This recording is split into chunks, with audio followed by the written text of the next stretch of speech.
নমস্কার বন্ধুরা, ঋতু ক্রিয়েটিভে আপনাদের সবাইকে জানাই স্বাগত। আজ আমি আপনাদের দেখাবো কিভাবে আমাদের বাড়িতে গয়না বড়ি দেওয়া হয়। সেই জন্য আমরা সকাল সকাল ছাদে চলে এসেছি। এইদিকে আমাদের ডাল ডাবা শুরু হয়ে গিয়েছে। ডালটিকে একদিন ভিজিয়ে রেখে তারপরে বেটে তারপরে ডাবা হচ্ছে। গয়না বড়ি বিউনির ডালে দেওয়া হয়। তো বড়ি দেওয়ার জন্য আমরা পোস্ত সাথে কালো জিরো মিশিয়ে ছড়িয়ে দিয়েছি, তার উপরে গয়না বড়ি দেওয়া শুরু করা হয়ে গিয়েছে।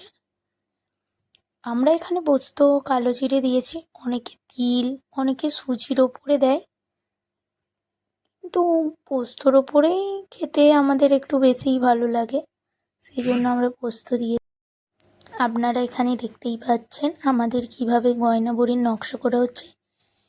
এই ডিজাইনটা যে যার সে তার ব্যক্তিগত ব্যাপার, যে যেরকম ইচ্ছা ডিজাইন করতে পারে।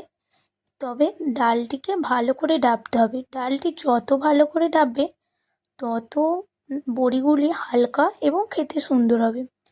এই বড়ি শীতের কালেই দেওয়া হয়, কারণ শীতের যে রোদ, ওই রোদেই ভালো হবে।